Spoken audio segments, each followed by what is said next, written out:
Although Jesse James is frequently the first person that comes to mind when the idea of the Old West is reduced to a single person, this perception of him as a hero is really just a myth. Perhaps it is appropriate that the mythical image of Jesse James as a gun-toting outlaw vigilante should stand in for the idealized image of the American frontier, as portrayed in popular culture. Outlaw Jesse James, a former Confederate guerrilla whose exploits set the tone for the wild decades that followed, became a romantic character in the years following his untimely death because he was compared to an American Robin Hood type figure. But Jesse James, in actual life, was anything but a hero. So join us as we discuss the life, the crimes, and the eventual death of Jesse Woodson James.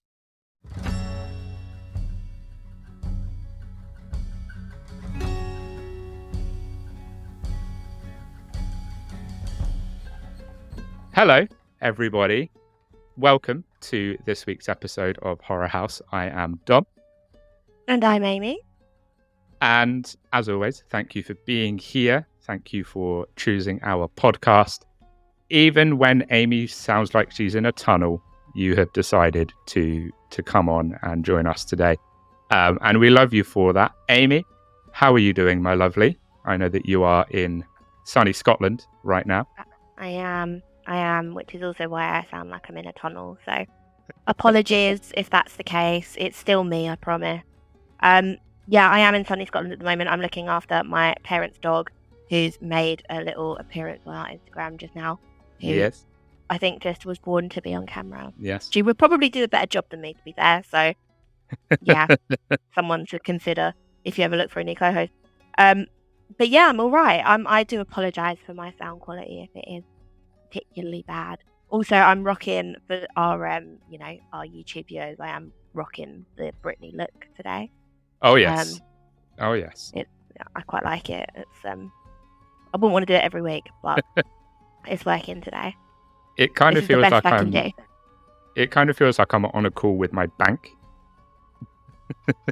Yeah, you have no money. Now it feels like a call. Now it feels like a call. Yeah. That's the one. You are high in your overdraft, Dom. Like, yeah, just wow.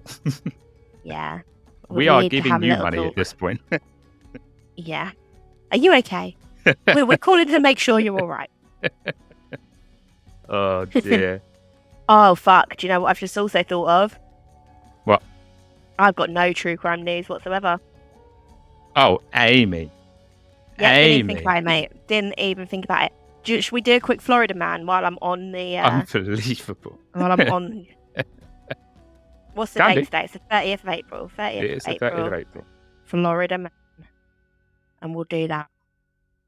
Let's do it. Talk amongst yourselves, people, while I'm doing this. Florida man always comes in clutch. Always. Absolutely. He's the superhero we need, but we don't deserve. This is so true. Oh, I've got a good one here. Here we go. Okay. Here we go. Oh, this is great. We got there. What should be better than my one? Okay. So, our headline is, a man in Florida was arrested. I can't even speak. Arrested. Okay, arrested. I've gone all Jonathan Ross on it. Sorry. So, let's start again. A Florida man was arrested for kicking swans in the head. Damn. What did the swans ever do to him? That seems mean. That seems unnecessary. I mean, and also quite impressive because they've got quite small heads in comparison to the rest of them. Yeah. Like the body's pretty big, the head's pretty small. It's a small target. Go for the bigger target. Yeah. So if he's being successful, I mean, well done. But also don't kick swans. That's mean. Don't kick swans. The rest of the headline is witnesses said he was laughing. Oh, Florida man.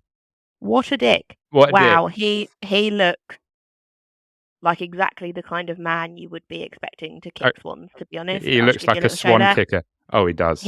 If that's not a swan kicker, I don't know what is. That is 100% a swan kicker. I mean, fucking hell. On Friday, Orlando police arrested a 34-year-old man. He's not 34, fuck off. After multiple people saw him at a park kicking swans in the head, quote, as hard as possible. Wow. Man, normally Florida Sure. man stories are quite funny. This is just mean. This is just mean. Yeah. This is just a bit of a dickhead. A Jacksonville Beach resident named Rocco Joseph Mantella seemed to be, quote, practicing Fantastic. karate when he observed Mantella kick 2 swans in the head and another in the back.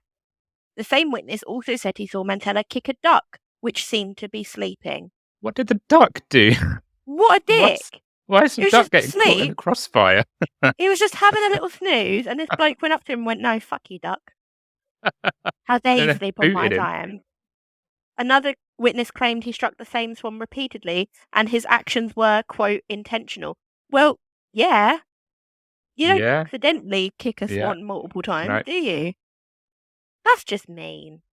That's just Yeah. mean. This Florida man is a bit of a bellend. I'm not going to lie, guys. I'm not going to lie. Oh, no. Don't tell me like the swan died or something, or the duck died, because that would just be sad.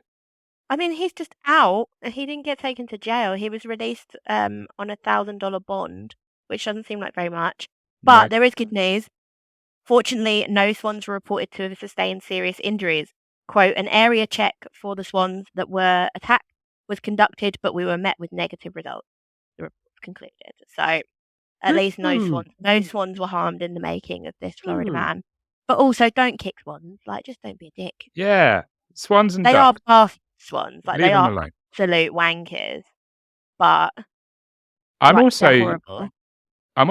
well, to piggyback on that, swans that like will fuck you up. I'm surprised he managed to like They're vicious. even get close enough to kick one. Like, to be honest. I was sitting once in a park, funnily enough, up here in Scotland, and I had a bag of chips, and I was like, I'm going to be nice and feed some of these chips to the swans because they look hungry and it's a nice thing to do. So I was flinging them the odd chip, having the odd chip myself, one for me, one for the swans, sharing as I was taught to do in school and in nursery, and as you know, like where I got my manners, swans. And one of these swans came along and just took the whole fucking bag out of my hand, the entire bag of chips. They didn't even care that they weren't sharing. He just took it and like swanned off, literally. So you swan over here. Ever since then, I've been like, "Fuck you, swans! I'm not feeding you anymore." But there's always ducks there as well, and ducks haven't done anything wrong. So you have to try and like selectively feed the ducks against the swans. And it's political madness, to be honest. Yeah. So Plus, I've gone on a tangent about swans, but I feel it's valid. You have. Yeah. Aren't swans like a protected animal here as well? That would never happen here. Wouldn't be kicking swans here. I don't think they are protected. I think there's a thing that they all belong to the king. Yeah, that's what I heard. But I think they all belong to the king, and I think there's a law, a very old, very outdated law, that says that only the king is allowed to eat a swan in the UK because they technically all belong to him. So if you want to come if you've got ideas, I know we've got a lot of listeners in America, Canada, all the countries that we never expected to have listeners in. But if you were planning to come to the UK and chow down on a bit of swan, you're going to be arrested because you're not allowed because they belong to the king. I would love to like find a book of just ridiculous rules that we still have from like I've got another one. 1600s. Do you know what? I've got quite a few of them because I recently put together a quiz for a friend, and this was one of the questions on that. There's a genuine law in the UK. It's called the Salmon Act of 1986. 1986, so quite recent, really. Jeez. And one of the things that is covered by that law is that it's illegal in the UK to hold a salmon suspiciously. So, once again, if you are in America, Canada, any of the other countries that are outside of the UK that listen to our podcast, first of all, thank you for being here. And second of all, don't you fucking hold that salmon suspiciously because we will come down on you like a ton of bricks. What constitutes holding it suspiciously? I mean, I don't know. I'm assuming like you've got the shifty eyes when you're holding it. If you're holding it to your body like that, you're like, holding it like a gun. If you're like pulling its little fin as a trigger, I don't know. I don't really know what counts as suspicious, but I guess the police do, and it's The, up to them to decide if you look suspicious, I I suppose. can just picture like a police car, and there's like some rozzers sitting in it, and they're just like, right. So he slapped 4 people with this salmon. If he slaps one more, that's That is very suspicious. suspicious. It's That is sus. suspicious. Do you know 5 what I is the number. suspect? I suspect that that's the reason the law exists, so that people don't get slapped with salmon. If you've Maybe. seen Jackass, then you will know that getting slapped with a salmon is actually quite dangerous. Yes. That is probably why that law exists. But Maybe. I don't know how you have to be holding the salmon in order for it to be deemed dangerous. I Like, do don't you know. have to look suspicious, I really. or does the salmon have to look suspicious? Is it illegal to hold a suspicious salmon? Yeah. I don't know. Oh, he's walking with the salmon, and the Pink Panther theme tune is going on. Oh, that's a Yeah, bit suspicious. arrest Look at that him bitch. in his trench coat. He's looking a bit shifty.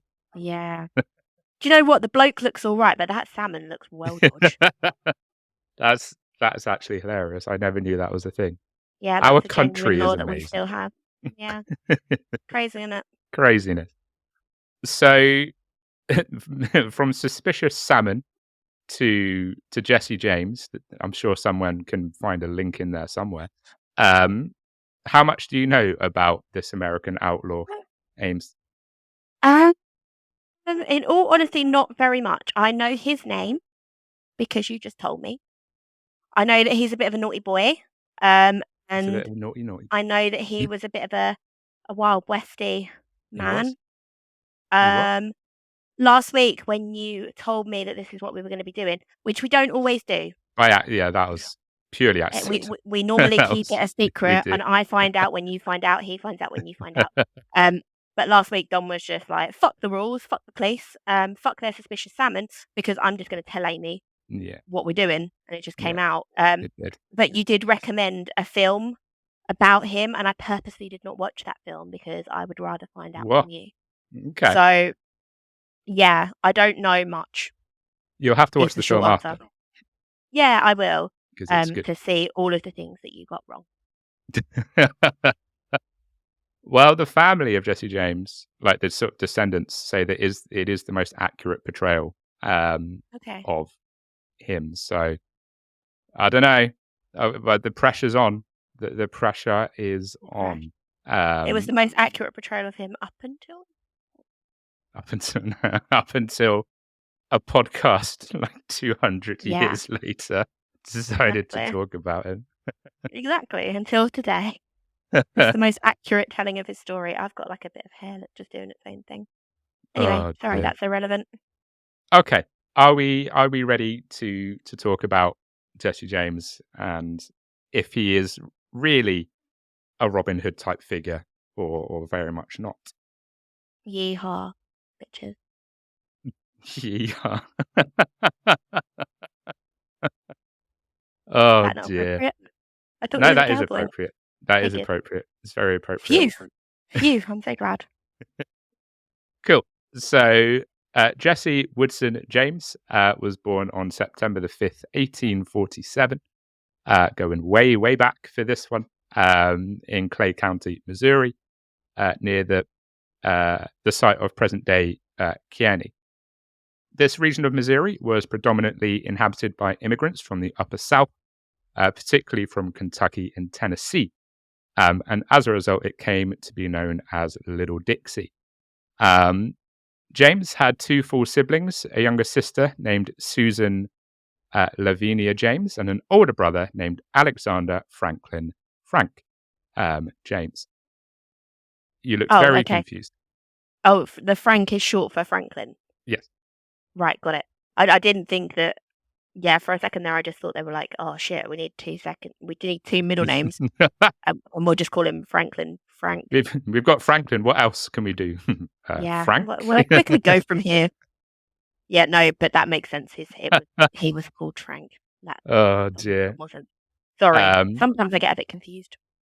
it's all good. I think he was pretty much always known as Frank James. At least that's what he was always sort of referred to in articles and stuff that I looked at. Yeah.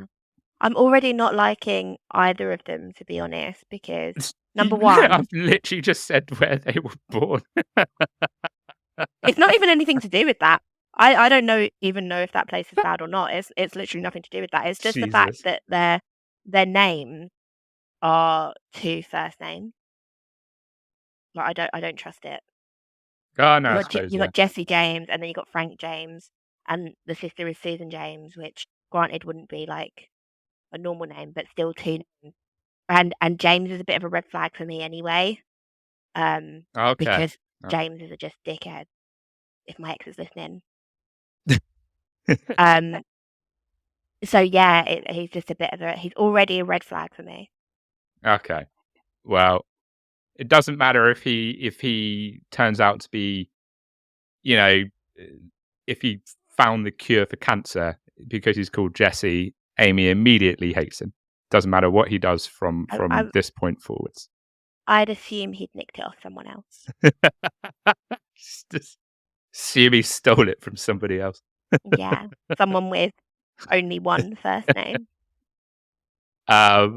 So before moving to Missouri, their father, Robert S. James, had a commercial hemp plantation in Kentucky and served as a Baptist minister. That seems like the two very different sides of a coin, that he was growing hemp. He was also a Baptist minister. That seems like you sort of go against each other on that What a do little you bit. think hemp is? Huh? What do you think hemp is? Isn't it weed? No, not No? really. No. I think they make like clothes and shit out of it. I know it has like medicinal properties, and I'm pretty sure that people mistake it for weed quite a lot because it looks quite similar, but it's not weed. Yeah. It's just a normal crop. Well, scratch that. So, I mean, I think it's got a bit of a bad rep because a lot of hippies use it. Maybe. Like a lot of hippie types that probably are also on weed, I think, make use of hemp and its properties. And you get oil from hemp, you get oil from CBD, Yeah. I think there's a bit of crossover, but I see what you're saying, but also it's not what you think. Okay. Well, thank you for correcting me. I might be wrong. I might have totally like misunderstood hemp. I've just been eating hemp my entire life, high off my nut, this whole time. But I'm pretty sure it's not weed. Okay. If any well, of our listeners want to comment, let us know. Yeah, yeah. What is hemp? Yeah. That's what we really need to get out of this episode. What is hemp? Let us know. Yeah, let's talk about it. Let's talk about it. So that might not actually be as bad as I first said it was, listeners. If it's not, and I've made myself look like a fucking idiot, I do that a lot. So don't worry, it's a normal occurrence. So Robert James would travel to Missouri to try his hand at cotton after his hemp plantation in Kentucky failed to take off. And you could probably guess where this is going, because now he's got a cotton plantation in the 1800s, which meant that Robert James had 6 slaves in 100 acres. Yeah, well, that's not fun. He had slaves. So, and I would assume that about him. And do you want to know why? Because he's got 2 first names. Because he's called Robert James. Just nah. Red so, flag. as I said, he would move to Missouri to try running a cotton plantation after the hemp plantation didn't really work out. However, when his 6 slaves and 100 acres would fail to make him a millionaire, he would pack up again and move to California, because this was around the time of the California Gold Rush. And Frank would later die in California when Jesse was 3. So Robert's widow, Zerelda, would remarry twice after his passing. First to Benjamin Sims in 1852, and then to Dr. Reuben Samuel in 1855, who would take up residence in the James family house. Sarah Louisa, John Thomas, Fanny Quantrell, I believe, and Archie Peyton Samuel were the 4 children that Jesse's mother and Samuel had together. 7 slaves in total were purchased by Zerelda and Samuel, who used them primarily as farm workers for growing tobacco. They do like to try their hand at growing things, the James family. They flit around a bit, don't they? I mean, it was Yeah. hemp, cotton, tobacco. Yeah. I mean, granted, these are all things that are potentially sellable, but I feel like they've not really stuck at anything for very long. No. Like, they're not really giving it a solid try, are they? Also, how many kids is that now? Like, I think I lost count. That's a lot of kids.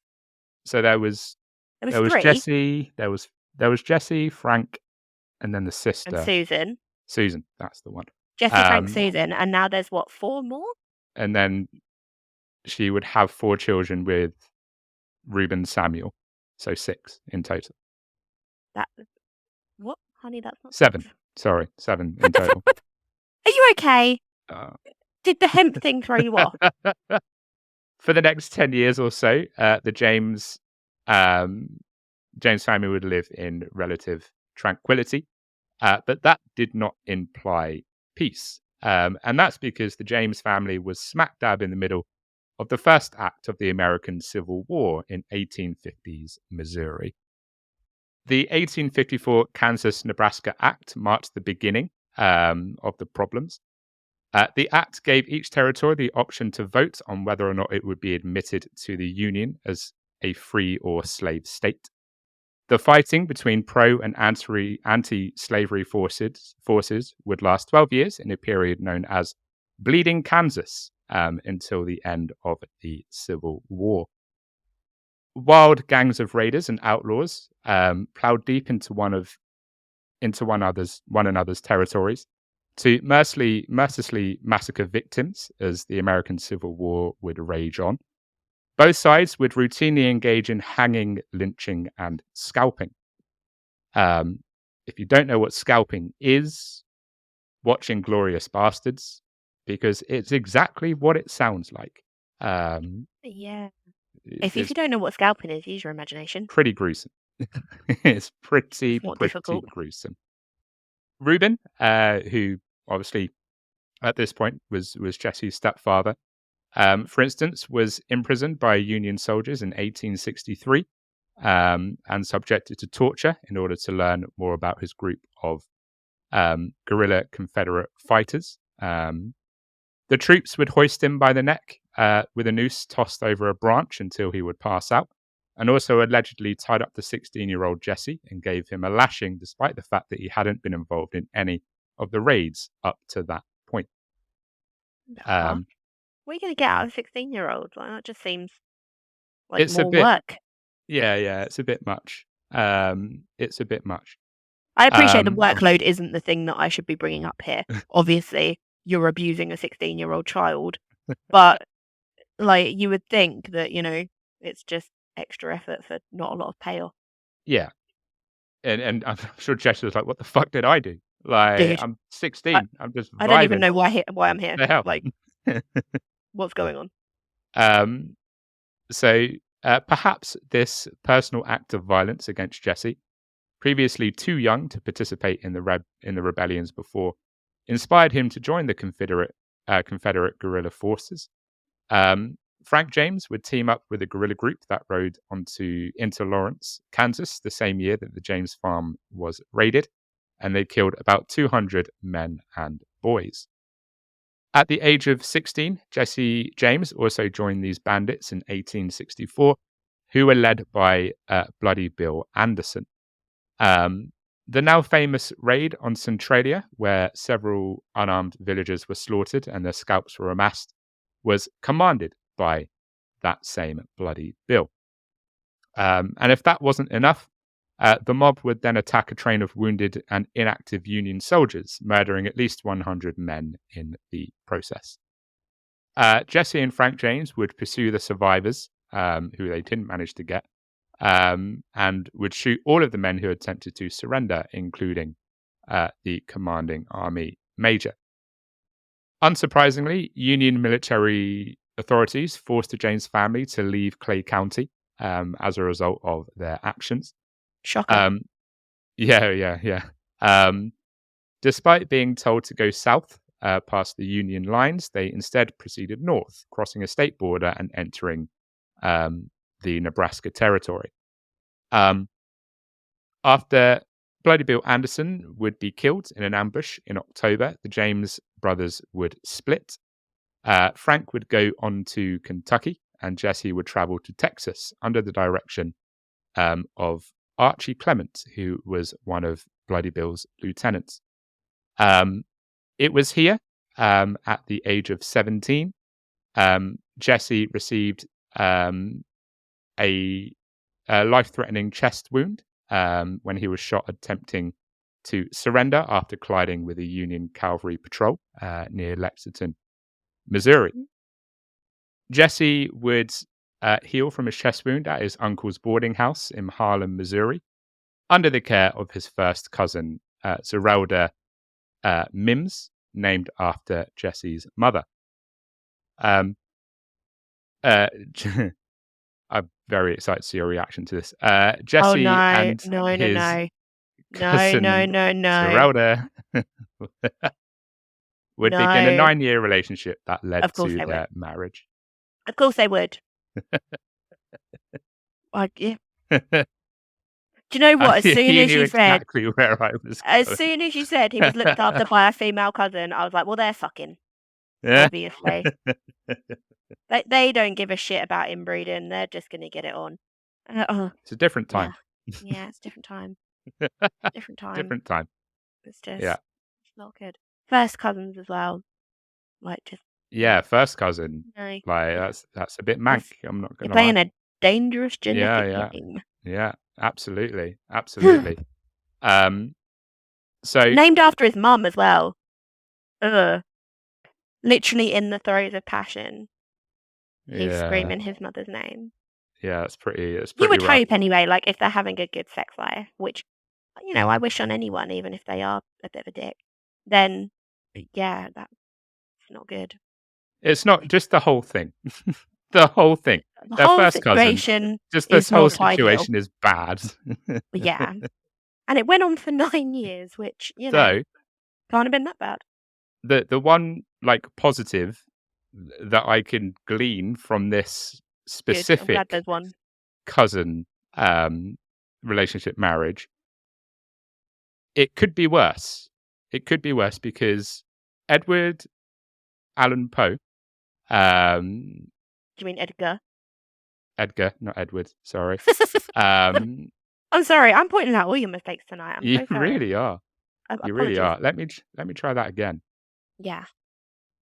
Edgar Allan Poe. Do you mean Edward? Also. Sorry. So sorry. Do it one more time. I won't do anything else.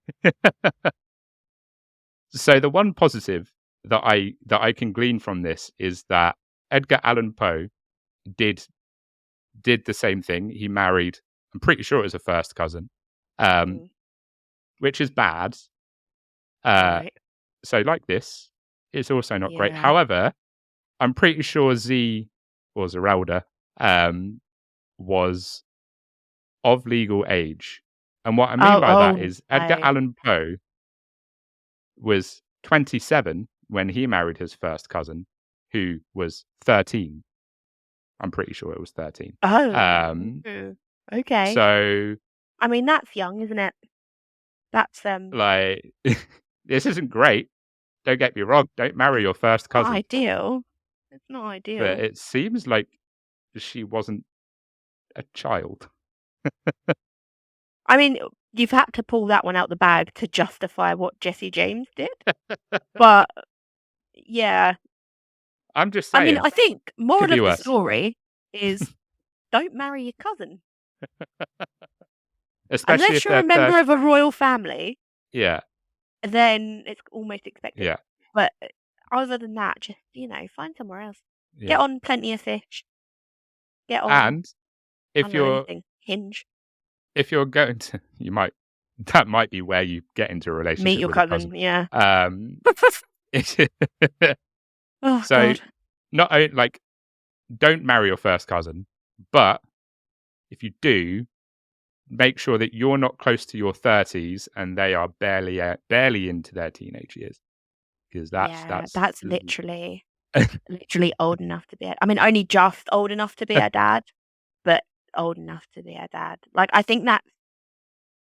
Do you know what? I was going to say that's my limit, but I've been with someone that's older than my dad. So I mean, to be fair, like being a dad at 13, that might have been relatively normal in Poe's time period. Maybe, I don't know. okay, I've got a genuine question because I feel like this has brought about a conversation.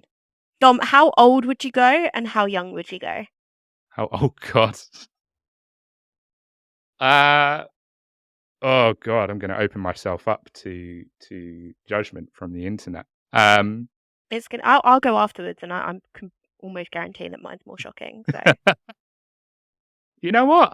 No one's actually ever asked me that before.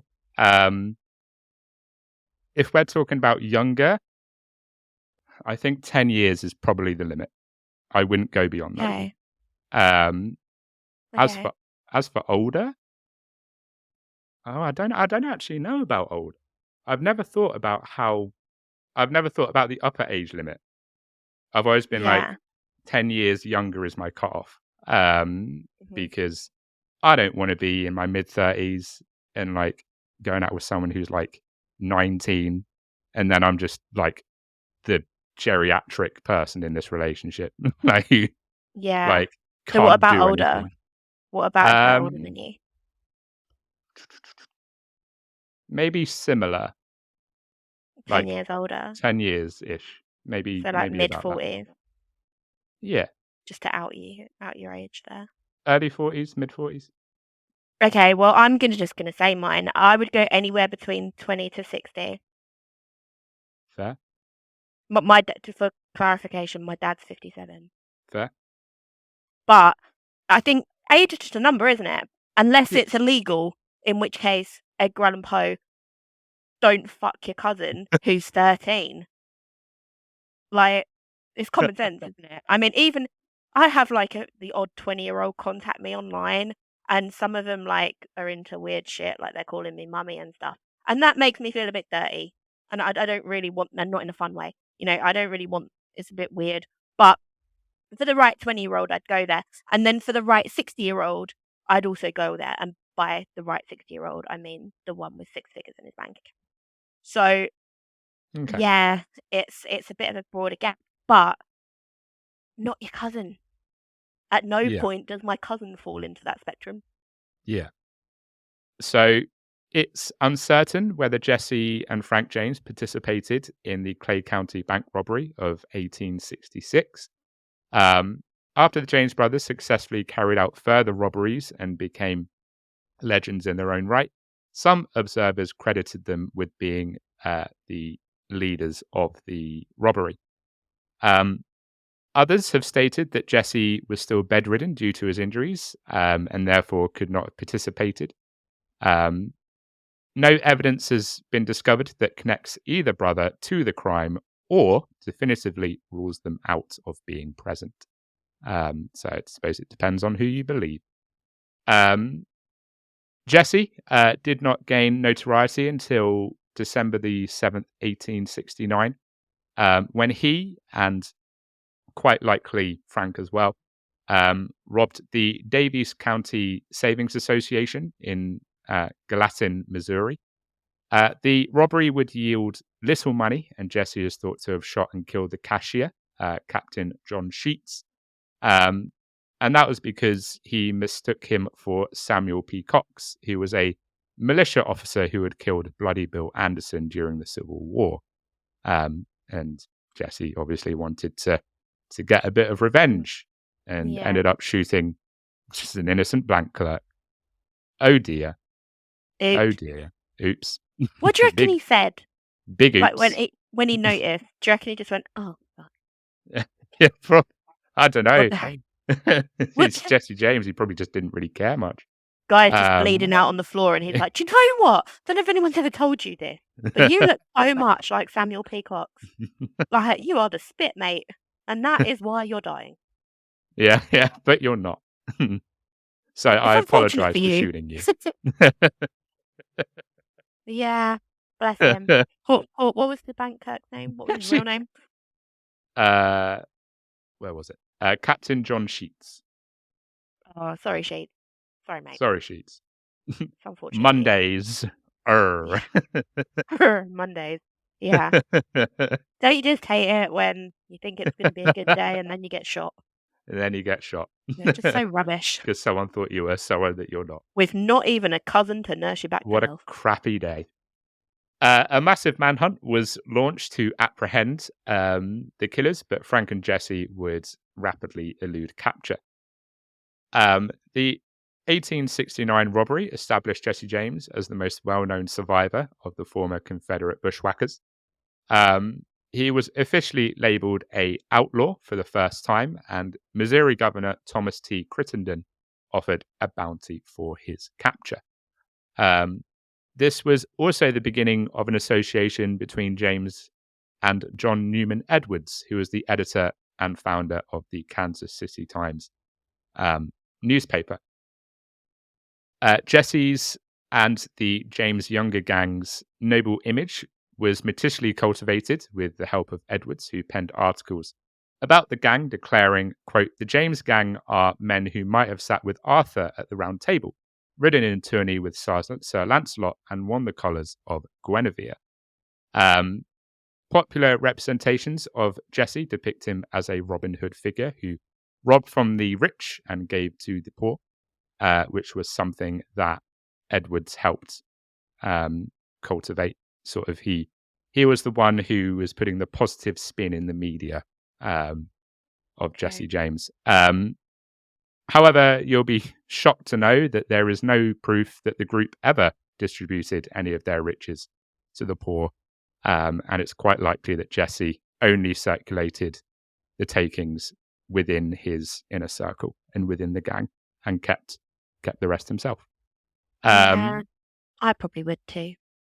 Yeah, probably. I can't even front and say that I would probably keep it for myself. I'm not gonna. I mean, I'm the one putting the effort in. You know, it's my neck on the line. I'm the outlaw here. Yeah. So I'm gonna keep my spoils. Thank you very much. Yeah, that's it. I'm poor. Why do you think I'm out here, fucking 60-year-old? I'm so I'm poor. Not. Sorry, I just need to make that clear. I don't do that. It's just a bit. For those that decide to comment, think that everything I say on this podcast is real. It isn't. I just do it for the joke. For those that have literally tuned in now, she doesn't fuck 60-year-old. Unless you happen to be rich and 60, in which case, call me.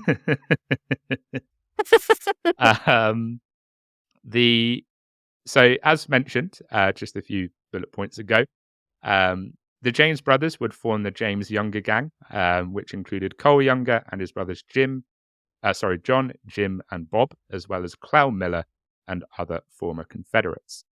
I don't know why those names made me laugh. John, Jim, and Bob. John, Jim, and Bob. John, Jim, Bob. They're creative. They are. Right? The Wild West had some. It was wild, but the names very much weren't. With Jesse James as the gang's most prominent face, though operational command was likely divided among the members.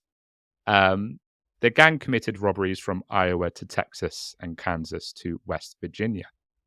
On July the 21st, 1873, they would try their hand at train robbery, derailing a Rock Island Line train west of Adair, Iowa, and taking around $3,000, which doesn't sound much, but in 2023 money, that is $76,000. So, yeah, in 1873, $3,000 was probably quite a bit of money, I imagine. Yeah. I bet $3,000 could have bought you like 5 houses. Yeah, probably. Probably. That's so depressing, isn't it? That is quite depressing. That is $3,000 is like the rent of a box room in London. Yeah, pretty much. That's the stage we're at now. Yeah, it's not great. So The gang only held up passengers twice, and in all other cases, they took only the contents of the express safe in the luggage compartment. When portraying James as a kind of Robin Hood figure, John Newen Edwards would make sure to emphasize such approaches, that they didn't rob from the people, only took the money from the safe. Yeah. I think there might have been other reasons for that, to be honest, other than moral. But what do I know? I don't know Jesse James. Maybe I'm wrong. So robbing trains, however, would prove to be quite a perilous decision because the other renowned outlaws of the West, the railroad barons, had their own private army to stop and bring down gangs such as the James Younger gang. And that private army was, of course, the Pinkerton Detective Agency, which had years of expertise at smashing skulls at labour strikes and chasing down counterfeiters for the federal government. So they know their stuff. They know what they're doing. Don't mess with the Pinkertons. If you've played Red Dead Redemption, you know all about the Pinkertons. You don't want to get your skull smashed. No. When they received the commission to apprehend Jesse James, the Pinkertons went just a little bit too quickly and were trapped in an ambush in which a constable and many of the agency's men were shot. Following that, Alan Pinkerton himself would head the pursuit, treating the case as a personal vendetta. You fucked up when the person who's the organization is named after is like, well, it looks like I'm going to have to do this myself. Yeah. I was trying to think of like a cartoon equivalent, and I was going to say it's like Scooby-Doo coming, but that's not quite the same. Yeah, I couldn't think of anyone else. Sorry. To be fair, I'm down for just any Scooby-Doo reference. I'm all up for a Scooby-Doo reference. Alan Pinkerton would begin working with former Unionists who resided near the James family farm, culminating in a raid on the James home that was deliberately converted into an arson attack when the Pinkertons threw a firebomb through the window. If you're like, that probably didn't end well, it didn't, because the firebomb would explode. And shockingly enough, it would result in the death of Jesse James's young half-brother Archie, and one of Zerelda Samuel's arms was blown off. Oh. So I wonder whoops. I wonder how happy Jesse James was after that. Yeah. So he wasn't too thrilled. And I also love that, like, Alan Pinkerton was like, fine. I'm going to do this myself, because obviously I asked you guys to do it, and then you cocked up. So fine, I'll do it. I'll head it.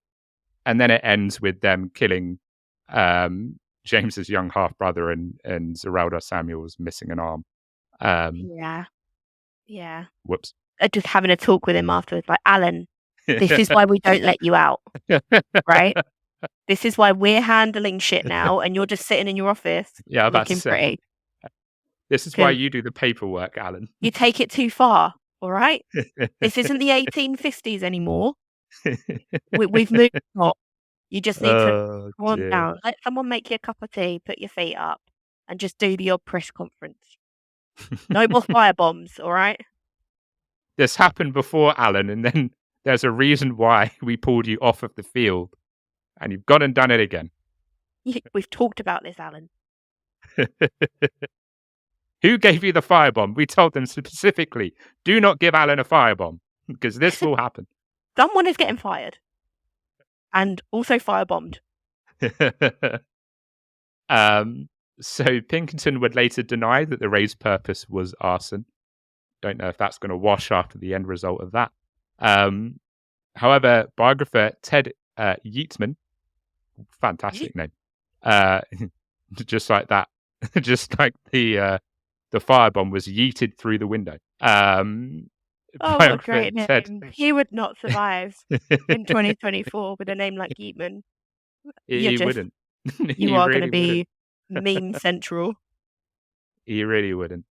Um, so yeah, Ted would discover a letter from Pinkerton at the Library of Congress in which he stated his plan to, quote, burn the house down.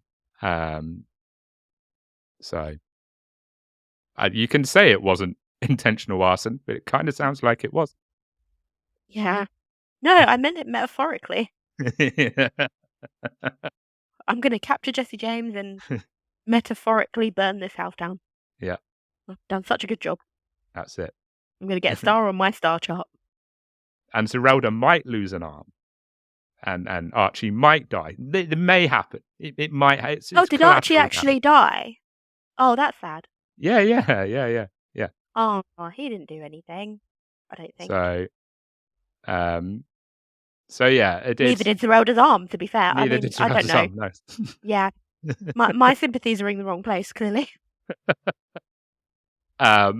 So several local accomplices suspected of working with the Pinkertons were found dead in their homes. The James Younger gang became more selective about their targets.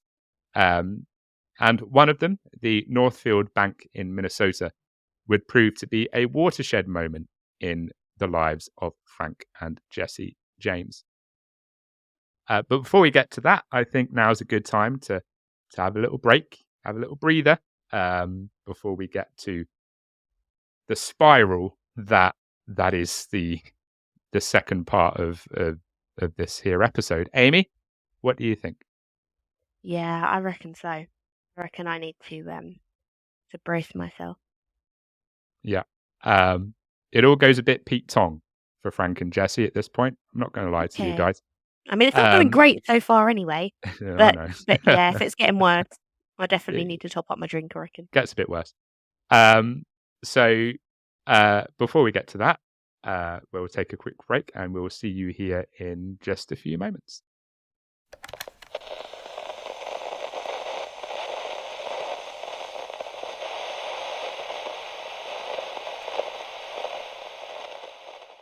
Welcome back, everybody, to part dos of this week's episode about the life and crimes of one Jesse Woodson James.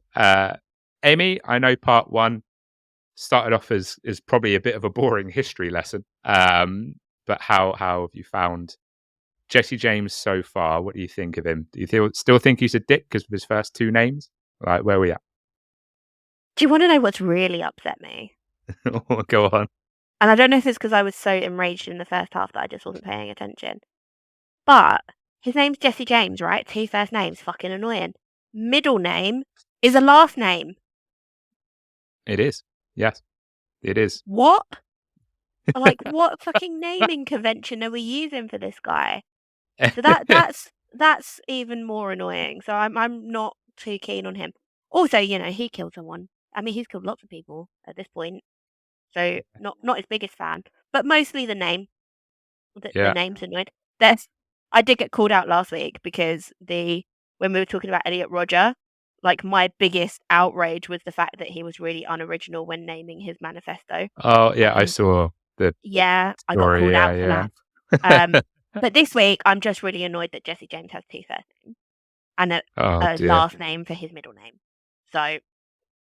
So Jesse James is the worst person we've covered so far in our episodes together. Jesse James is the worst.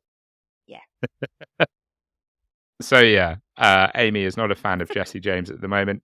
Even more so because his middle name is Woodson, so she likes him even less. It's not his fault, but I don't care. So surely she can't hate him anymore after part two. But we'll see. Are you ready, Ames, to get stuck into the rest of this here episode? I'm always ready to hate. Yeah, I'm ready. So the Northfield bank heist would take place on September the 7th, 1876.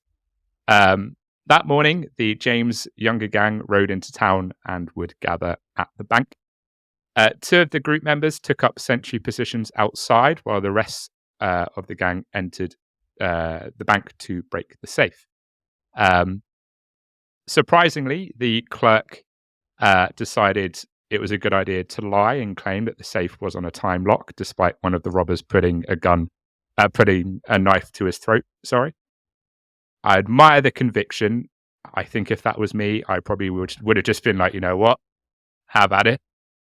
I'm not losing my life over Yeah. this. Like, you go and rob, do what you need to do.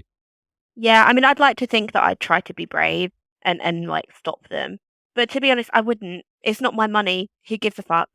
No. Like, I'm not going to die about this. Just take it. It's really not an issue. And that's what most bank staff are trained to do, is just to Yeah, be like, no, money's replaceable. Just yeah. let them take it. I'm. Sorry again. I'm taking us on a lot of tangents today, but this one is sort of relevant. Um, my mum used to work in the cash office. Amy's robbed a lot of banks. I've robbed a lot of banks. No, I haven't. But no, my mum used to work in a cash office for a supermarket, so she used to look after the ATMs, and she was once held at gunpoint What? while they were Oh robbing my the god. ATM. They came in with a sawn-off shotgun, and Jesus. yeah, basically held my mum at gunpoint to take the money. And her immediate response was, "All right, Yeah. here you go. Here's the money." I think she gave them a bag to put it in. Because she's a helpful woman, is my mum. To be You honest, might they bag, guy. probably could have gone in Here's one. without the gun, and she would have gone, "Do you need a bag? Right, let me help you. Let me tuck that away for you. Do you want a cuppa?" She's a lovely woman, but yeah, she probably would have done that anyway. But yeah, that's literally what you're trained to do. Like, she never got in trouble for that. It's literally just a case of, okay, take it. It's yours. Yeah. So if you're sitting there thinking, "Oh, I'm going to make up a lie that could potentially get you shot," yes, it's very brave, but I'm guessing A, it didn't work, and B, it's potentially really stupid. Like, Um, yeah, it didn't work. Because the clerk got beaten and his skull got shattered. So yeah, it didn't work. oh, So so yeah, back to my previous point, stupid. I What do did it kind get of you? I do kind of admire in the audacity just to be like, sorry, safe's on a time lock. I mean, old It's West like Bank clerks are built different, obviously. it's like running up to Godzilla with a baseball bat. It kind of You is. tried, but Yeah, it yeah, did fuck all. So yeah. bye bye. It didn't end well. Um, so as I said, as the clerk was beaten and his skull shattered, the crowd outside the bank would become suspicious of the two men outside, and would begin a fight outside of the bank.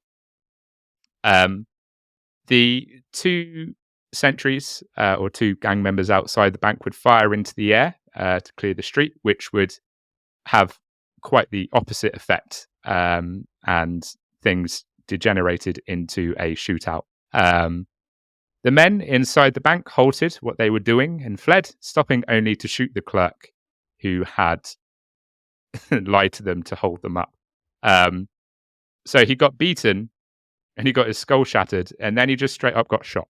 Yeah. So poor guy. Yeah. Moral of the story, kids: don't Ooh. tell lies. Yes. Yeah, just let him have the money. As Amy said, it's not worth Let 'em not take worth it. stopping him. Just let him take it. Yeah.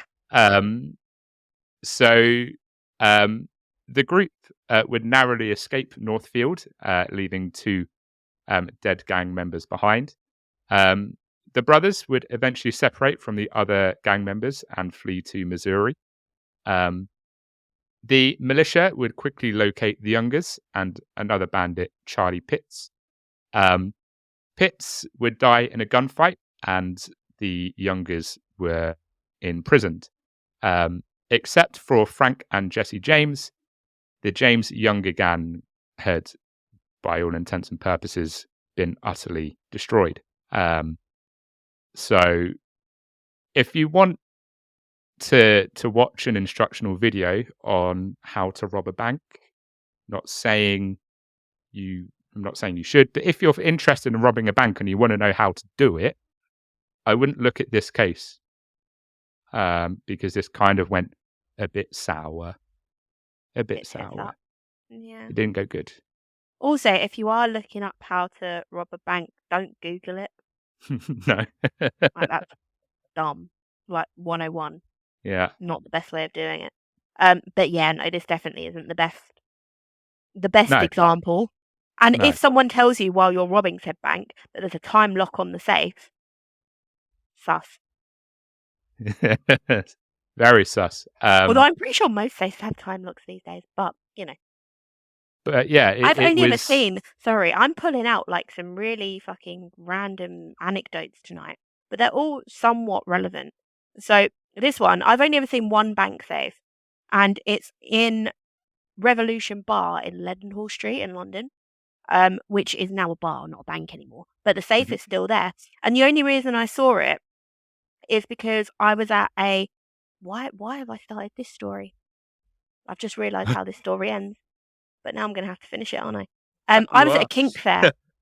It's a Okay. fair where people that have specific kinks go to meet other like-minded people, and I was there, and there was a BDSM bondage display in the safe. So I do Ah. know what an 1800s bank safe looks like, but not for a reason that you might think. Ah. Um, Wow. so yeah, I don't know if it had a time lock on it. Presumably Why? not. I was Why? in there for like 15 minutes, It but was probably not the most important part, to be honest. it's not what I had my eyes on. If I'm being 100% honest, it's Oh I was a bit dear. distracted at the time. Yeah. But yeah, I've seen one. They're fucking huge, and Oh, they're massive. Absolute. yeah, Like old bank safes are ridiculous. Just like well, yeah, absolutely there was ridiculous. literally a display going on in this bank vault, and with an audience. So it Yeah. was, they're pretty big. So if Big nothing old else, that things. story has given you an idea of the scale of a bank safe. You're welcome.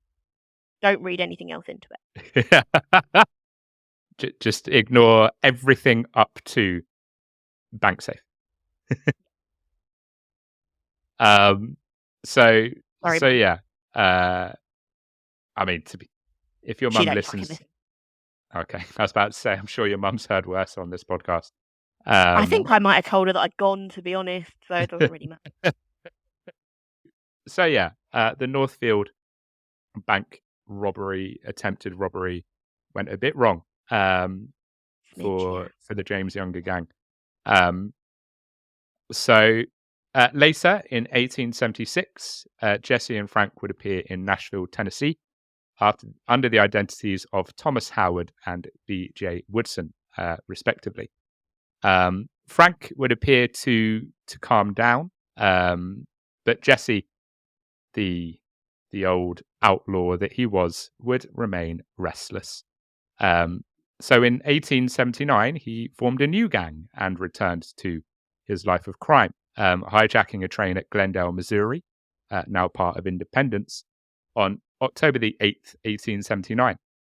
However, this new gang was not made up of the same battle-hardened guerrillas that the James Younger gang was made up of. Rather, it was petty thieves, and they quickly turned against one another or were arrested.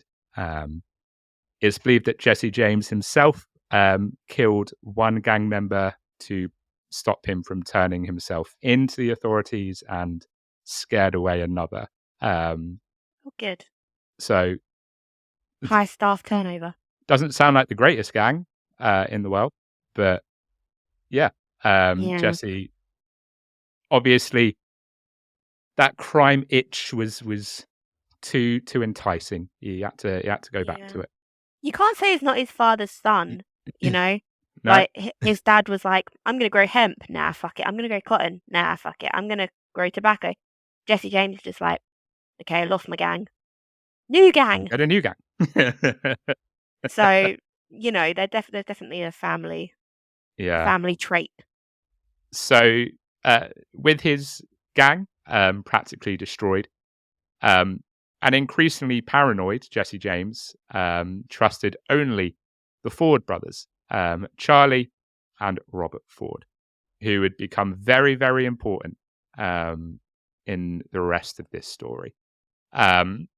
Although Charlie Ford had gone on raids with James, his brother Bob Ford was a very eager new recruit.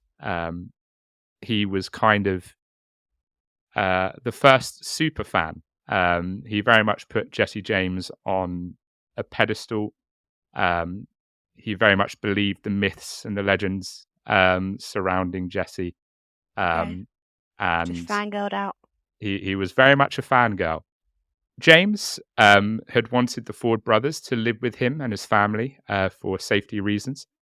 However, by this point, Robert Ford had secretly negotiated with Missouri Governor Thomas T. Crittenden to bring in the legendary outlaw. On the morning of a planned robbery on April the 3rd, 1882, the James and Ford families would share breakfast. Jesse would bring his revolvers to the table, which was unusual for him, and that implied that he may have suspected something. Jesse had just read in the media that gang member, hold your laugh, Amy, or try, Dick Little had admitted to his role in fellow gang member Wood Heights murder. You did very well. I'm impressed. Oh dear, that is unfortunate. It's not great. It is not. I would have changed that as soon as I could. Yeah.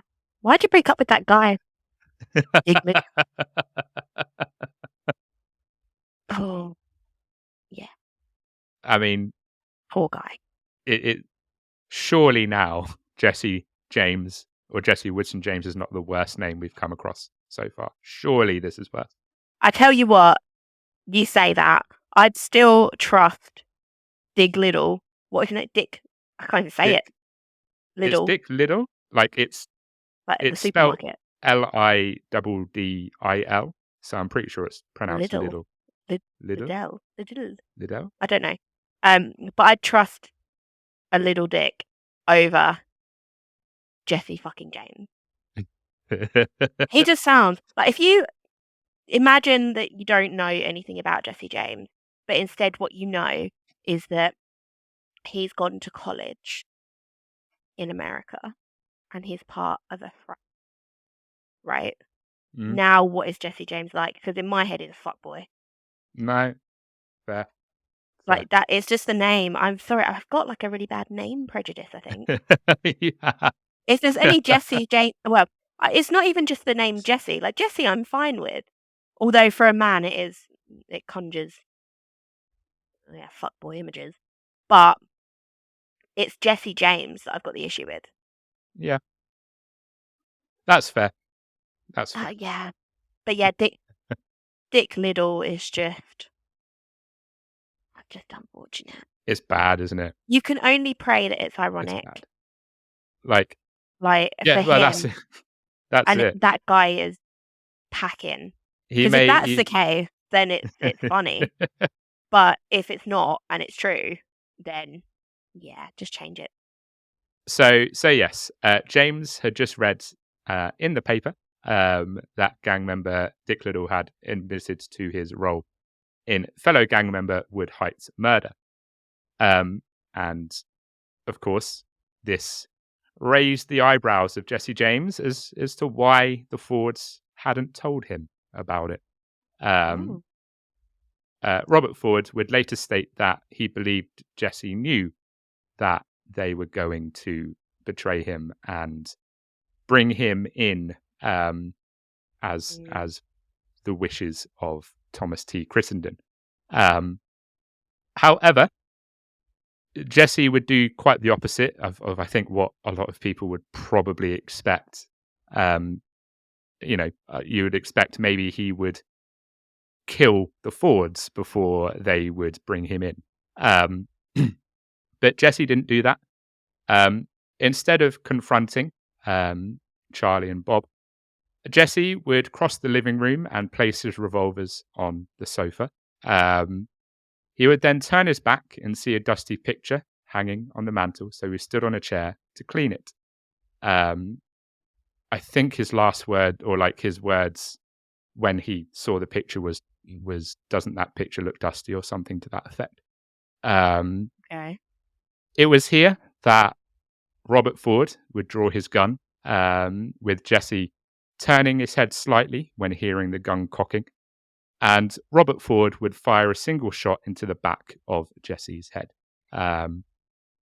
Jesse James, the infamous outlaw, would topple to the floor, and he was dead at 34 years old. Not what you expected, I'm going to assume. No. What gave it away? It just seemed like a very odd time to decide to do spring cleaning. He must have known. He must have known it was going to See, happen. that's my thinking, is that he, at this point, he was just a bit tired of running, and Yeah, get it done. he was just a bit done with it, and like I said, um, he was suspicious of them not Yeah. telling them about Wood Heights murder, and he probably, yeah, I think he was just tired. I mean, he must have known what they were Yeah, going to do, because I'm not being funny, but if you're going to go dust a picture, you don't need to put your pistols down. that's the thing. Yeah, Like, and he's made the effort to walk across the room to put them down, to show them that he's not armed. It's almost like saying, okay, just do it. Just do what you yeah, gotta do. yeah. Although, also, if that was the case, just say something better as your last words, like anything. That picture looks dusty is possibly the worst last words I've ever heard. uh, I'm I paraphrase. Like, I'll put my hands up. I don't know if that was the exact quote, but it was something to that effect. But yeah, and any version of that phrase is just, you're gonna be remembered by these words. Like, you're gonna, Well, people I are don't gonna know. write these down in books, and that's what you've chosen. I mean, I You could suppose, have yeah. literally gone yippee-ki-yay, motherfucker, and it would First, have been cooler than what you said. yeah. You Some sound like a 50s housewife, which is difficult because the 50s haven't even happened yet. no. But, well, they have. The 1850s have, but not the 50s I'm referring to. I digress. Shit last words. Don't like Jesse J. Just going to put it out there. Putting that on the table now. Don't like Jesse James. Don't like his name. Don't like his last words. Don't like his dusty pictures. So, We've yeah, said there absolutely we go. nothing about his crimes. It's literally just his name and his last words. I mean, the crimes are obviously bad. Like, Oh, obviously, we dear. don't condone the crimes. We don't Oh, condone bank robbery. We don't condone shooting people, particularly people that you just happen to mistake for someone else. yep. Obviously, we don't condone those things.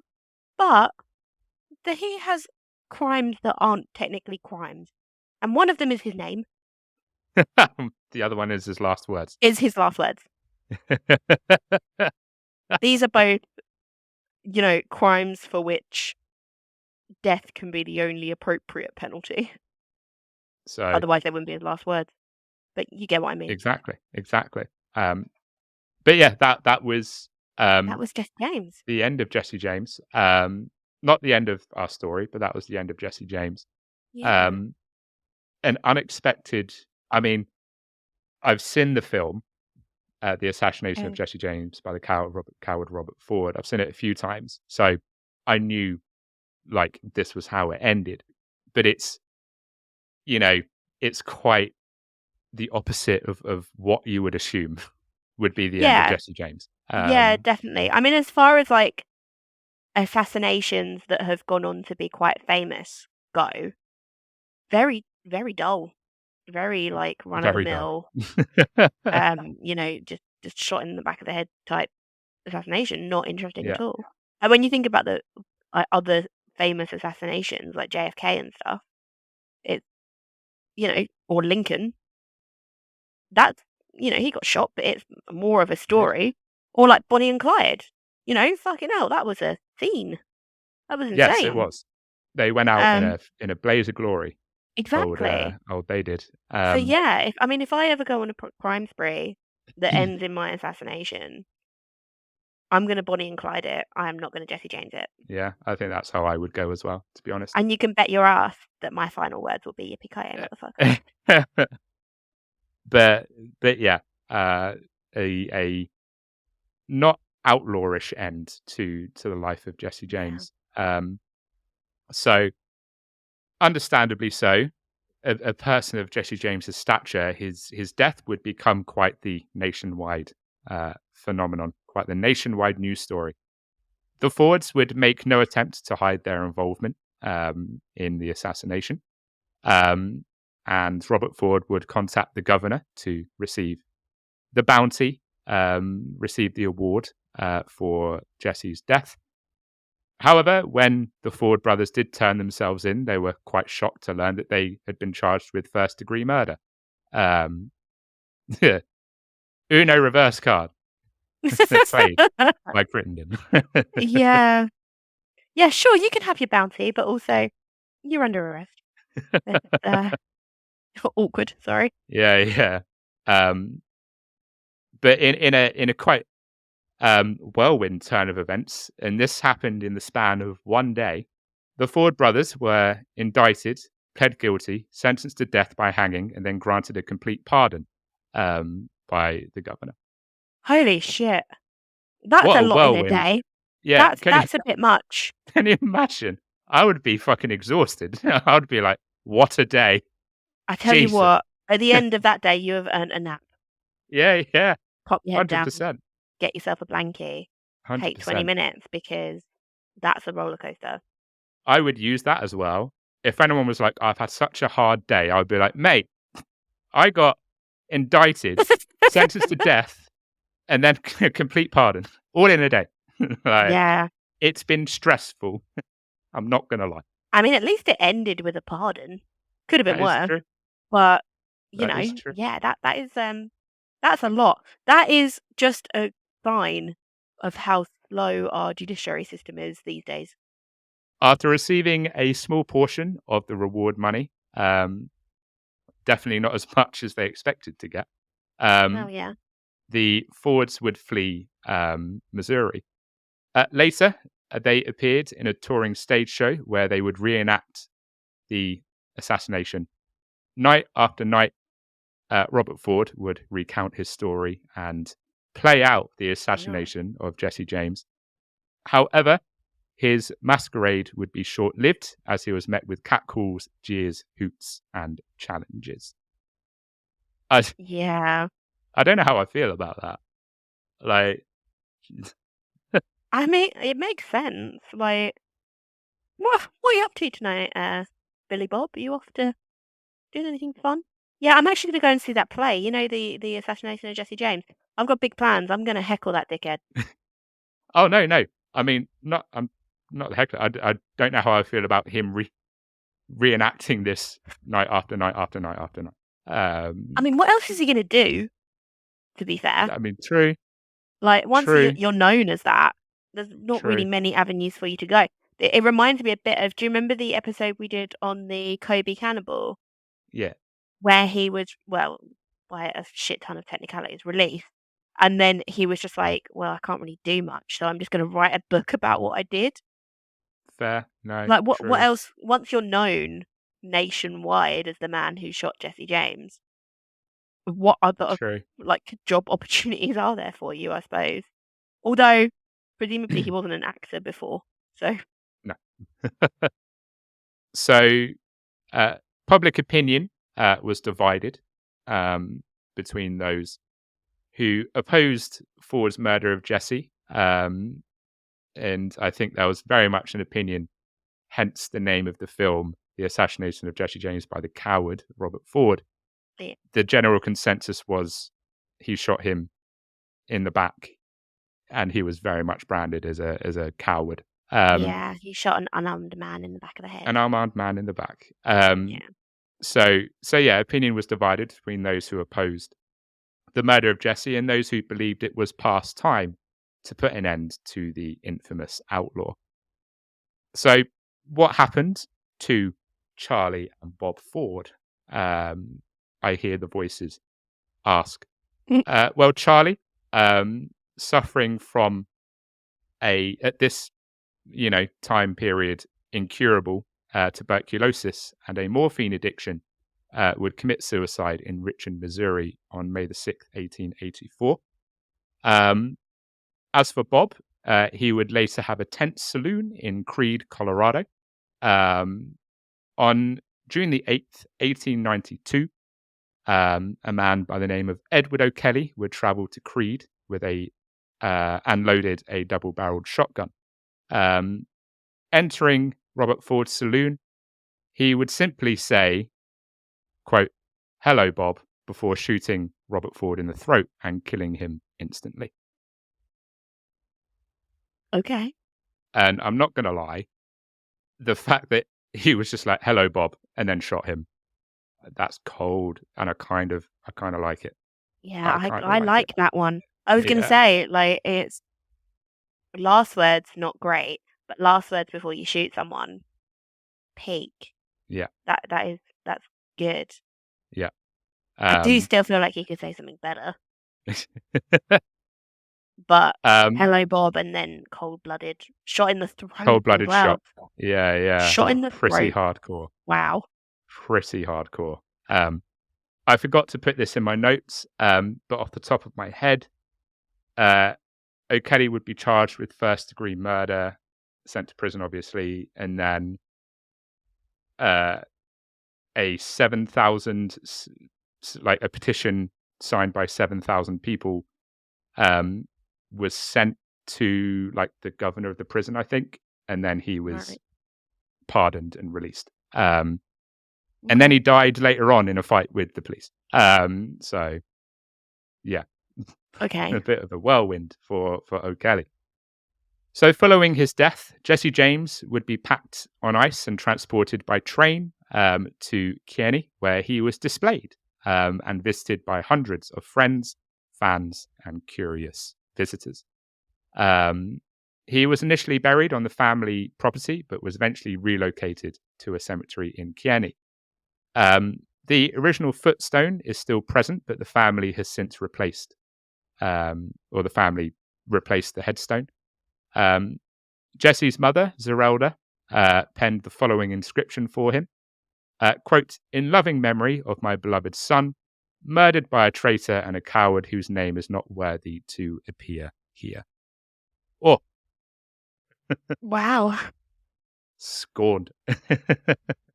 Yeah. Don't mess with Z. Do you know what? Sorry, I've gone a bit quiet, but the reason is, I'm pretty sure something happened with Jesse James' grave that was weird. Because I read a book, I can't remember what it's called for the life of me, but basically the book centers around famous people and what happens after they die and their remains, and what, the crazy stories that happen to them. And I think from memory, do you know what? I'm going to try and Google it, so just bear with me. Are you going to say that I can't think of the name. I was going to say they dug up his grave. Are you going to talk about that? Sorry, is this in your note? Yes. Okay, yeah, in that case, I'm going to shut up. I was going to show off and be like, I already know. But if it's in your notes, then we'll go with it. But yeah, if it's what I remember it to be, then it's fucking weird. Okay. I think it will be, because it sounds like we're on the same track. Yeah, is this a clue? No. Oh, okay, because I think maybe what I'm thinking might be different. But yeah, go for it. Okay, well, we're kind of. We might diverge. You might go off the junction a little bit, and I might carry on going. But what else is new? Right, I pretty much always do. So, was it really Jesse James who Robert Ford shot? In the head? That's not where I thought you were going. Okay. Okay. I'll get through this, and then. Yeah, no, I'm with you. I'm on the same track. I want to know what your theory. Choo choo. Let's go. Choo choo. So, rumours about Jesse James's survival spread almost immediately after his death was declared in the newspapers. Some said that Robert Ford murdered someone other than James as a part of a complex scheme to allow Jesse to escape justice. These stories garnered very little credence, both then and in the many, many years since. There was someone who would later claim to be the infamous outlaw, and that was J. Frank Dalton, who was a sprightly 101 years old when he made his first public appearance in 1948. Dalton would die on August the 15th, 1951, in Granbury, Texas. Hood County Sheriff Orrin Baker, I believe, performed a visual post-mortem examination and discovered 32 bullet wounds and a rope burn around his neck. That seems familiar, doesn't it? Yes, it does. He was interred in Granbury Cemetery, where his headstone reads, quote, Jesse Woodson James. In 1995, the body buried, I think this might be where you were going, the body buried in Kearney, Missouri, labeled Jesse James, was unearthed and mitochondrial DNA analyzed. The results confirmed that the mtDNA retrieved from the remains did match that of a female relative of Jesse James. So essentially, it was Jesse James in that Kearney, Missouri grave. I'm pretty sure there's someone for ages who claimed to be Billy the Kid. Yeah, I think you're right. I'm pretty sure Billy the Kid is also in this book for that reason, because obviously he was killed, buried, and then someone comes forward and goes, actually, I'm him. Yeah. So they have to then exhume the grave to be like, no, that's the word I was looking for. this is definitely him. Yeah. Yeah. But yeah, that is exactly where I was going, and it's okay. I think at one point because I think there was, again, all of this is from memory and might not be 100% accurate, but I remember reading this book and Jesse James was in, and I'm pretty sure what they said was that at one point there was confusion about where he was actually buried, and they exhumed a site that they thought was him, but when they got to the skull, there was no bullet hole in it. So they were like, well, obviously that can't fucking be Jesse James, because that's literally how he died. And it turned out that they'd exhumed the wrong person, and it wasn't anywhere close to where Jesse James had died or where he was buried. I would be fuming. Whoever this person was, they just exhumed the completely wrong person. But yeah, then eventually this guy came forward and was like, hey, no, I'm him. Yeah. No, you're not. You're not. Yeah.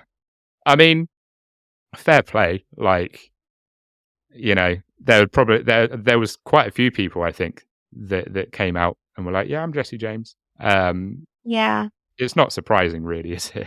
Like, the man, of that notoriety. I'm surprised more people don't do it these days. Yeah. Like, because there's so many, particularly when someone's like massively famous, and okay, this is maybe a bit of a jump, but probably relevant in terms of like the scale of their fame at the time.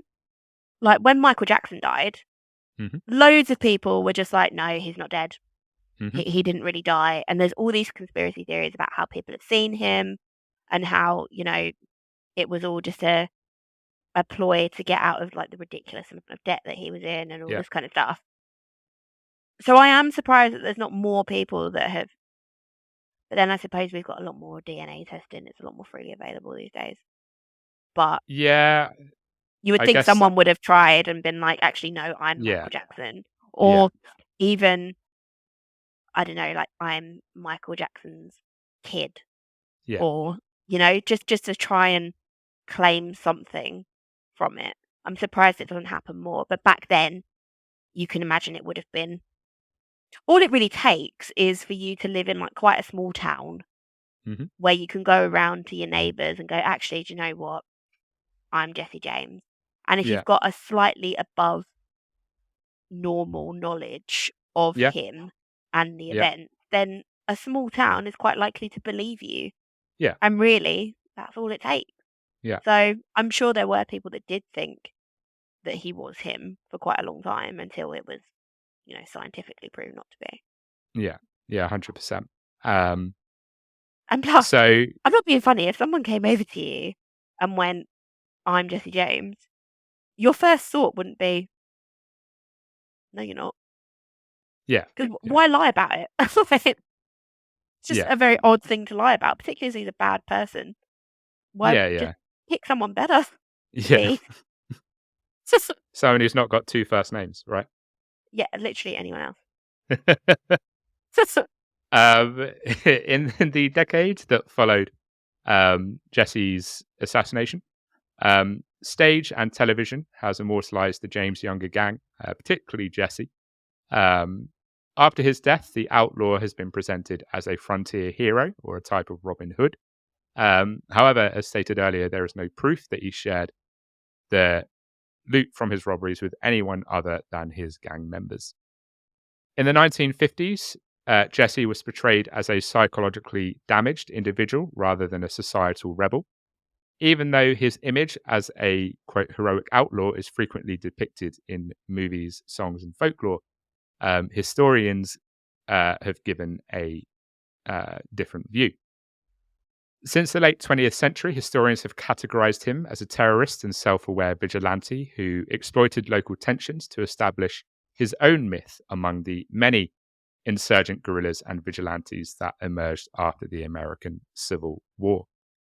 However, regardless of how you view Jesse James, be that a heroic outlaw who was only stealing from the rich, or nothing more than a psychopathic and paranoid criminal and murderer, Jesse James remains a integral figure in the stories of the Wild, Wild West. So that is our episode on the life, the life, crimes, and the death of Jesse Woodson James. Yeehaw. Amy, how do you feel about Jesse now? What did you think of that? Um, yeah. Just, I'm going to akin it to a feeling that I'm pretty sure most people get. Maybe they don't. Maybe it's just me. But you know when you've waited ages to see a film that's huge and everyone was talking about it, like it's just a massive film that you have to see, and then you end up watching it and you think, well, that's not what I fucking expected. Yeah. I did it with Scarface. Knew what it was about, waited years to watch it because I just thought it doesn't really massively interest me. And then it got to a point where loads of people were like, Amy, you've got to watch it. Like, it's a classic. You have to watch this movie before you die, essentially. So I watched it and I was like, that is not even close to how I thought it was going to be. Like, the reasons I was avoiding it or thought I was avoiding it are completely invalid because none of them are relevant anymore. Mm-hmm. And it just blew my mind. This is very similar. I thought I knew a bit about Jesse James. Like, I think you just get in your head the whole Wild West thing, and therefore you create a narrative that you're expecting. And this wasn't. I know Yeah. he robbed banks, Yeah. right? Outlaws do that. That's why they're outlaws. But yeah, I didn't know he was so bad at it. You would think someone that famous for being an outlaw would be better at it. Uh-huh. And yeah, the death is just very. I don't want to say disappointing, but it's kind of disappointing. Unexpected. Yeah. Yeah. Yeah. No, I Like get that. you just assume that people like that, people with such a big reputation, people with such lore around them, have some sort of big dramatic final scene in a movie death, not a shot in the back of the head, duffed in a picture death. I think sort of in a way that very much parallels Robert Ford's experience. He Yeah, joined the gang thinking Jesse was, he put him on a pedestal. He saw him as this godlike figure, um, this mythical figure, and over time he began to realize that it's not what he expected. And Jesse James, yeah, there's a line in the film. I'm trying to remember it exactly, where Charlie says to Bob, um, I think it's like, quote, "You think it's all made up, don't you? You think it's all yarns and newspaper stories." Um, and Bob, in response, says he's just a human being. Um, yeah. And I was like, that sort of perfectly encapsulates Jesse. At the end of the day, he was just a human being. He was probably a psychopath. He was a serial killer. He was not this Robin Hood figure. He was not, this entity. I think it's a very good sort of case of this is what he's portrayed as, and this is the expectation, and this is the reality. Yeah. I know that I've mentioned it a few times, but I really do recommend The Assassination of Jesse James by the coward Robert Ford, because by the title, you would think that this is very much a film that will glorify Jesse and disparage Bob, but it's very much a film that says, okay, these are the myths and these are the legends, and we're going to strip those away, and this is Jesse James. It's a fantastic film. It's a long film. It clocks in at nearly 3 hours. It's one of those films that if you put it on as you're doing something and you fade in and out of it, you're not really going to give it, its full, gravitas. It's one that you need to put on and you need to sit and you need to watch it. But it's very, very good. There's the cinematography is amazing. There's a train robbery right at the beginning, which is the best shot scene I think I've ever seen in my life. It is outrageous, but highly recommend it. As I say, it's been said to be very historically accurate to Jesse and sort of those final days. But yeah, he's an interesting guy. I love anything Old West. I do. I love me some Wild West films, Wild West, documentaries, all of that stuff. Amy, would you like to wrap this week up? Sure, I would absolutely love to. Yeah, thank you for that. Like I say, really didn't know much about Jesse James at all. And if your name happens to be a name that's also a first name for your last name, then fuck you. Oh my god. No, not really. I'm sure you're lovely. It's just something that irks me. And in this case, I think I'm justified. Anyway, let's move on. Thank you so much for listening. And if I've just offended you, I'm really sorry. Please come back. I promise I can change. Especially as hopefully next week Amy's audio will be improved. It will be drastically improved. I will bring a case that has been recommended to me by one of our, I think he listens. I'm pretty sure he listens. Andrew, I think you listen. If you do, hi. But it's been recommended to me by him. And is one that we've sort of done. It's a type of case that we've kind of done relatively recently, but not quite. Right. And that's all I'm going to say because I think that's cryptic enough. Okay. So tune in for that next week. In the meantime, if you wish to support us like a good underwired bra, then you can comment on this episode on Spotify. You can like it. You can subscribe to the YouTube channel. You can give us a like on Instagram. Why don't you go on our Instagram, go back to all of our previous posts and like every single one. There's a challenge for you. If you do and you send us proof, I don't know. What will we do, Dom? I don't know. Please do tell us. What will we do? I don't know. If you go back and do that in an episode, I guess, and send us proof, we will, I don't know, send you something. Okay. I don't know what, but okay. Me neither. We'll send you a beer with a picture of our faces on it. Okay. That's worth it, right? I think that's worth it. And hey, my word is my bond, so you know that will happen. Oh shit, we're going to end up sending a beer to like Canada, aren't we? Fuck. Anyway, just do that. Don't like any of our posts. No. But yes, your support is always greatly appreciated. We are but humble indie podcast creators, and any support that you give us is always greatly appreciated. Yeah. In the meantime, we can only say, stay spooky. Stay very, very, very spooky, you beautiful people.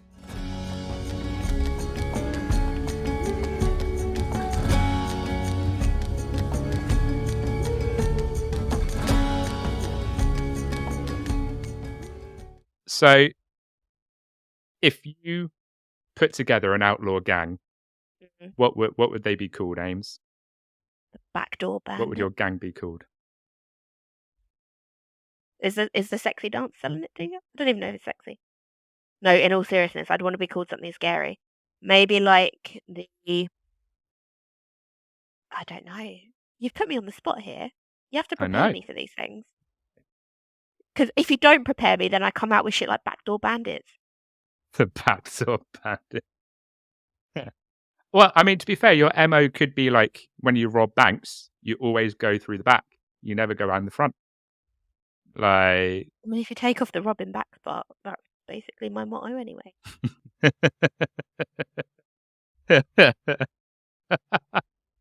and on that note,